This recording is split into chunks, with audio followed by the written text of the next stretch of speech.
Welcome to Matters Financial and Geopolitical from a Frontier. Thank you as ever for stopping by. Macro thoughts: central banks cannot afford to treat cyber currencies as toys to play with in a sandbox, said Andrew Sheng. It's time to realize that they are the real barbarians at the gate. Gold looks to be overtaking the yen as a favored haven. Gold looks to be overtaking the yen. North Korea's missile launches look to be reinforcing that trend by spurring investors to seek alternatives to the Japanese currency in times of trouble. Tuesday's provocation from Pyongyang saw gold rise more than the yen on the early panic, and when calm returned to the markets, the barbarous relic 0.1% loss on the day looked good compared to the Japanese currency's 0.4% slide.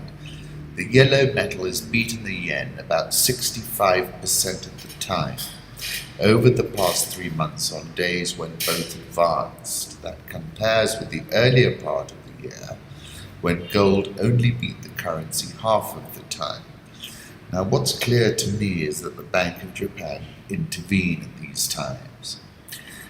18th of April, I wrote about why gold has the potential to go nuclear. I said it's the purest geopolitical proxy, and that Bloomberg story is confirming the same. As Ben Bernanke once said, people hold gold as protection against what we call tail risks, really bad outcomes. Bank of Japan working hard today. This is from Stock Board Asset, and you can see that they obviously intervene in the market to drive the value of the yen lower. And to it, there's an excellent article headlined on Rich Wrap-Up's Total G3 Central Bank Control. And for those folks who are interested in this, because we have very controlled markets these days, have a look at this article. It's from TF Metals, and it's detailed. It gives you a clear idea about what I'm saying. Dollar yen round trip. This is from business. We got as high as 110.15. We're back below 110 now. Home thoughts. I love this photograph. Woman cradles and protects child. Man carries and protects both. This is how it ought to be, despite what our gender studies professor says. And I tweeted, that's a dad, a father, a man, kudos. And then I like this quote from the Daily Kerouac: because in the end you won't remember the time you spent working in the office or mowing your lawn. Climb that goddamn mountain. And another one: praised be man, he is existing in milk and living in lilies, and his violin music takes place in milk and creamy emptiness. The Namib is one of the planet's few remaining areas of true wilderness. In my view, it has a serenity that is unmatched anywhere. That's David Yarrow. And let's be very clear, there's nothing evolutionary or linear about this change. It's exponential. Each step forward is double the past step, and the further we get along in those steps, the greater the change becomes. I think that's the new reality of the world we live in. Then David Yarrow, again, the good, the bad, and the ass. I think that the end result, despite the intended visual chaos, has the composition that I was striving for. I'll let you have a look at that. The Mentalist, my tiny human zoo, but I love her, photograph of Nairobi. And then finally, violence and sexual tension seem to be at play in Edward Burroughs' surrealist painting, The Snack Bar. Political reflections. The Hajj Pilgrimage is entangled in a web of Saudi politics. More than 1.7 million Muslims from around the world have arrived in Saudi Arabia for the start of the annual Hajj Pilgrimage this week. Once in Mecca, the site of Islam's holiest place of worship, they will be reminded that the ruling Al Saud family is the only custodian of this place.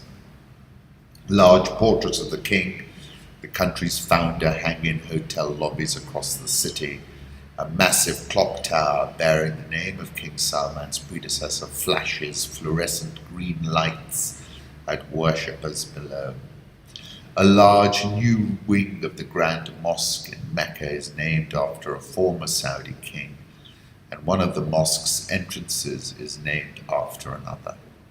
It's just one of the many ways that Saudi Arabia uses oversight of the Hajj to bolster its standing in the Muslim world, and to spite its foes from Iran and Syria to Qatar, its arch-rival Iran has in turn tried to utilize the Hajj to undermine the kingdom.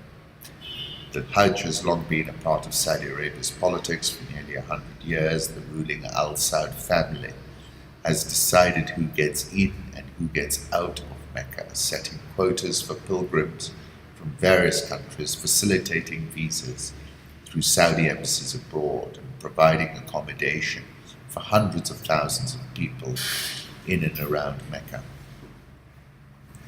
Whoever controls Mecca and Medina has tremendous soft power.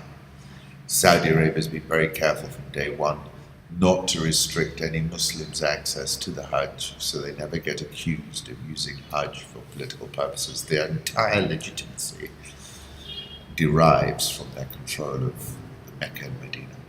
Without it, there would be nothing. Trump vows all options open after North Korea missile launch. All options are under consideration in response to North Korea firing an unidentified ballistic missile over Japan on Tuesday as Kim Jong-un's latest provocation rattled markets. The world has received North Korea's latest message loud and clear. This regime has signaled its contempt for its neighbors, for all members of the United Nations, and for minimum standards of acceptable international behavior, Trump said in a statement. Threatening and destabilizing actions only increase the North Korean regime's isolation in the region, and among all nations of the world, all options are on the table, he said. North Korea is acting as if it is a nuclear weapons state, said John Park. You can draw any number of red lines. In North Korea's mind, they're on the cusp of getting itself the capabilities that are in the realm of the great powers.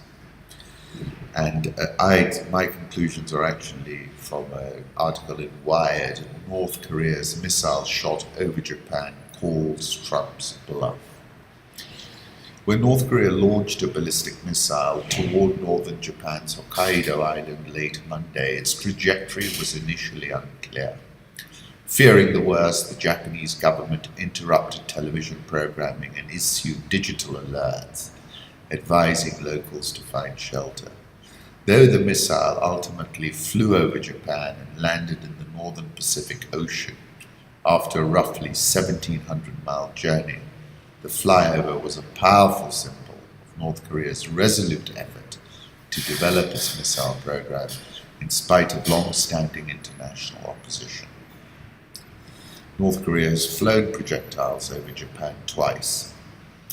It shows outright disdain for President Trump's recent bluster. It was just a few weeks ago, after all, that Trump declared that further threats from North Korea would prompt fire, fury, and frankly power, the likes of which this world has never seen before. While the rhetoric seemed intended to cow the North Korean leader, Kim Jong-un, repeated threats against U.S. territory, Guam, and Monday's missile scare suggest that Trump's words, along with recent military exercises conducted by the U.S. and South Korea, have the exact opposite impact. And then an interesting piece in the Asia Times, implications of the Hokkaido missile miss. And this is important in the context of Japan. This week, Japan found out just how vulnerable it was when a ballistic missile fired by North Korea broke up in airspace close to Hokkaido. In the bigger picture, Japan is at a strategic crossroads. It isn't so much North Korea as it is a resurgent and wide-awake China that worries Japan. For Japan, the quandary is what to do now. Should Japan step up its defense procurement and strengthen its missile defenses? Should Japan offer some olive branches in North Korea? And if so, what would entice Kim Jong-un? Is it cheaper for Japan to buy their way out of the North Korean problem than to spend tens of billions on missile defense, and to a degree makes them more rather than less of a target? How can Japan manage the US if it takes steps to favor North Korea, or even North Korea and China? These are difficult questions, and it isn't certain Japan will make any concrete decisions soon. But this is the important bit. It is clear that US influence has taken a hard hit, just as the missile that broke apart near Hokkaido also damaged Japan's security posture. What a crowd, what a turnout, Trump said from atop this fire truck addressing hurricane victims. And then in 2012, Trump tweeted, "Obama is now standing in a puddle, acting like a president, give me a break."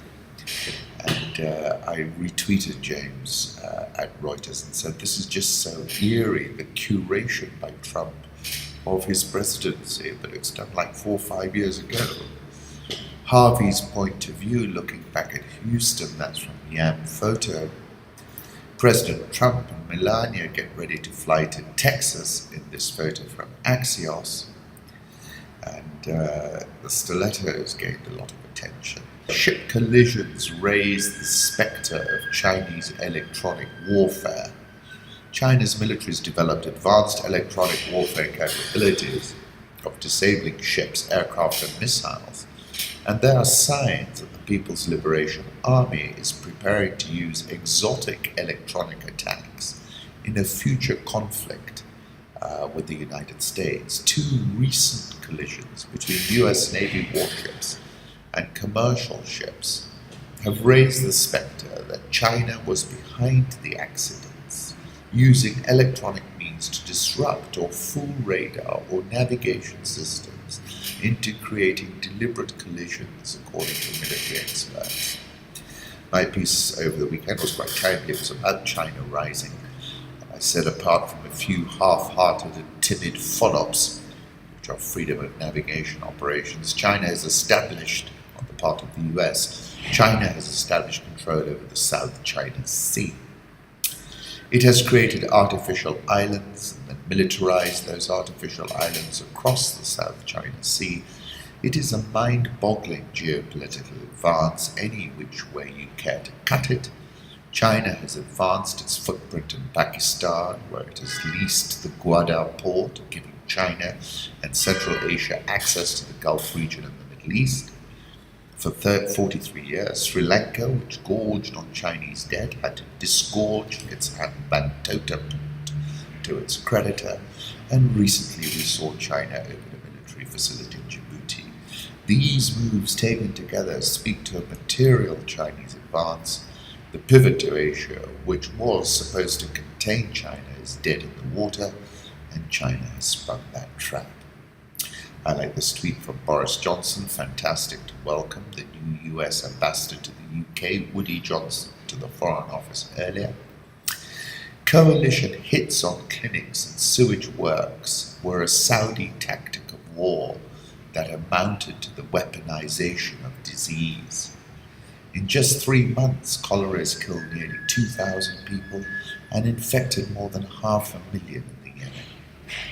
US 10-year bond yields dropped after North Korea fired its missile, fell as low as 2.086%, the lowest since November the 10th, 2 days after Trump's election. Let's move on to the currency markets. The euro, which got above 120.50, is last trading at 119.45. Dollar index staged a rebound, 92.46 when I checked last. Dollar yen, 109.97. Swiss franc, 0.9568. The pound, 129.19. The Australian dollar, it was last trading at 0.7966. India rupee, 63.94. South Korean won, 1294.98. The rial, 316.57. Egyptian pound, 17.6913. And the rand has been flirting with the 13 level. It's currently at 13.011.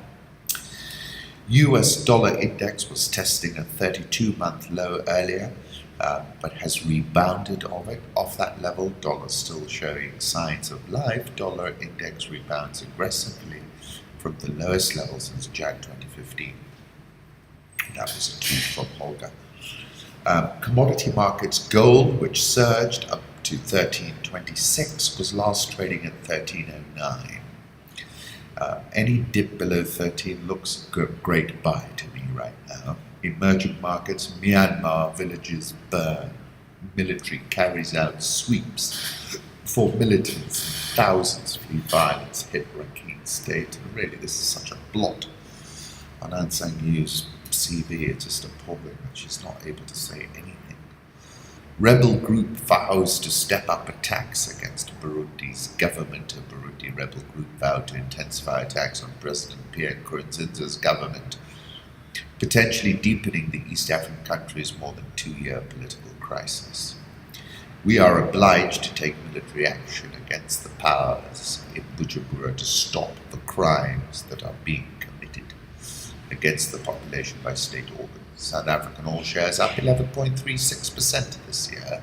Dollar versus rand, last trading just around the 13 level. Take a look at the 6-month chart. Egyptian pound at 17.6913. Nigerian all shares up 34.57%. And Ghana Stock Exchange tops them all at up 39.26%.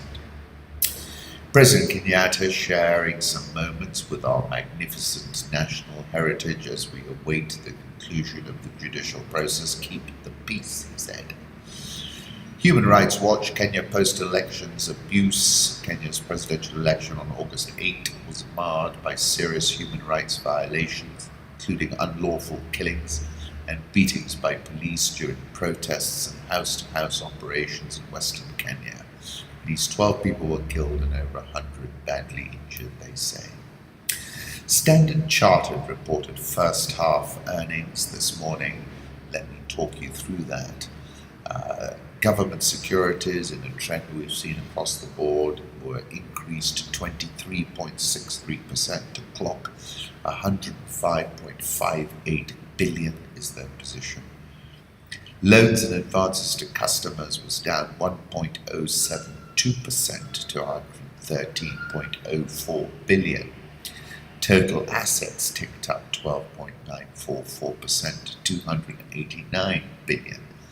Customer deposits were strong, up 17.609%. That's the flight to quality that I was talking about before. Interest income down 2.341%. Interest expenses up 16.144%. FX trading was down 20.45%. Total operating income was down 7.192%. They significantly increased the loan loss provision by 68.543%. And I'll come to that in a moment. Staff costs up 8.166%.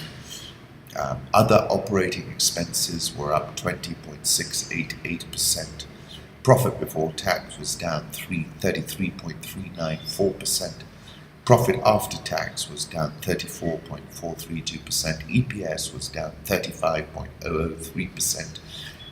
They're paying an interim dividend of 4 shillings and 50 cents a share, down from 6 shillings last time.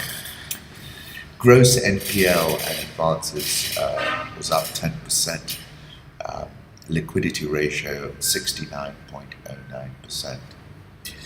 On a year-to-date basis, the loans and advances have declined at 7.9%. Customer deposits increased by 17.6%. That's the flight to quality I've spoken about. Customer deposits on a year-to-date basis are up 20.3%. This is especially notable given that Standard Chartered's cost of customer deposits remains unchanged for the period at 3%. Standard Chartered's loan-to-deposit ratio now stands at 50.4%, one of the lowest across the banking sector. That gives them plenty of dry powder going forward. Operating expenses inclusive of loan loss provisions increased by 20.7%, largely on account of increased provisions. Cost-to-income ratio increased as well because of that. Excluding provisions, operating expenses were largely in line with estimates.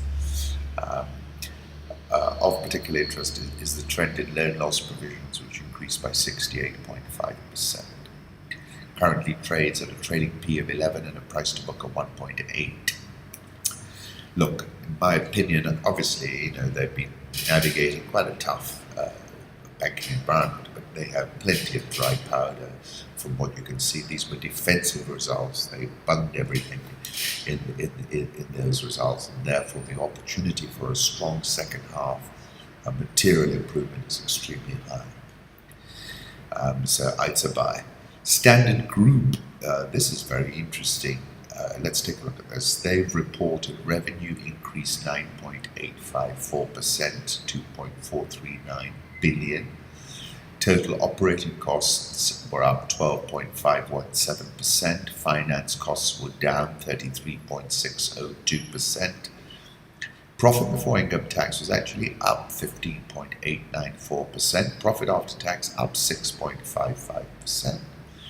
However, profit attributable to shareholders was negative 27.57 million from a plus 44.177 million last time.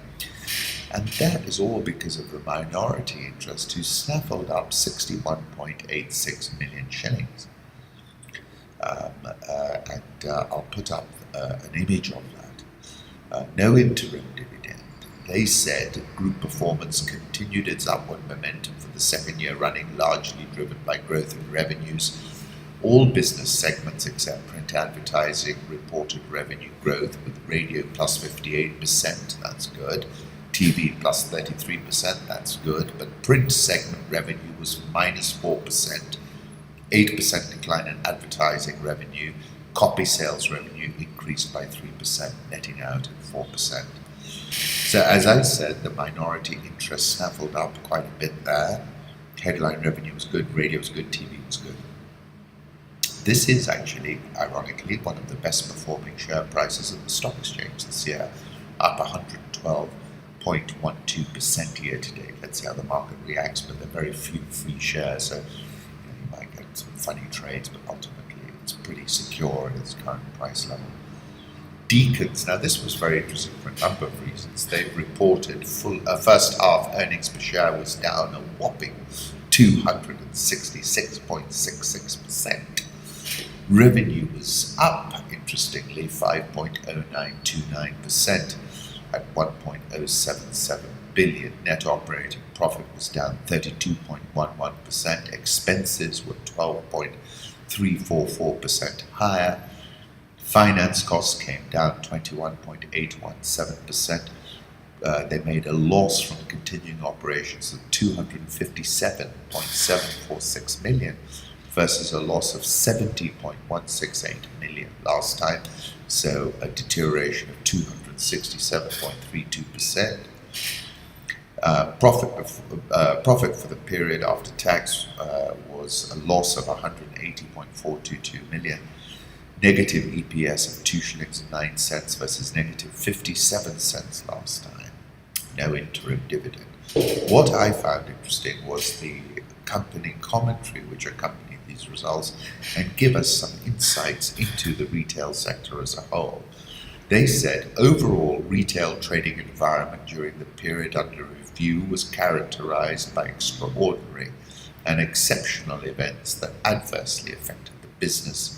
Key among them as follows: drought, reduction in disposable income coupled with lack of consumer credit had a direct impact on customer shopping trends. Overall unit sales increased by 14%, total number of transactions was up 9%, but average unit price sold reduced by 13%, with a drop in per customer average spend of 17%. They increased the amount of square feet they have to 190,341 from 169,516 in 2016 by adding 8 additional stores. but that only added a marginal 5% increase in revenue. Resultant cannibalization led to a drop in traffic into all malls. Non-performance of major anchor tenants reduced traffic into all malls, with 98% of our stores operating in malls whose anchor tenants are experiencing stocking challenges. Data shows that footfall has decreased by over 60%, with customers choosing to visit other facilities. Spoke about the national elections fever, aggressive sale-offs in the second quarter, reducing the average gross margins. Wellness and leisure, they say, is doing well. Bossini, Adidas, and Life Fitness posted good results. Lots of detail in the commentary. I'm just concerned that this type of business is going to get Ubered. Look at this photograph of Maasai cricket warriors practicing at dusk. Nairobi All Share fell 0.42% yesterday. It's up 29.56% year to date, up 8.96% since the election. NSE 20 is up 26.86% year to date. Once again, thank you for listening. I appreciate you coming.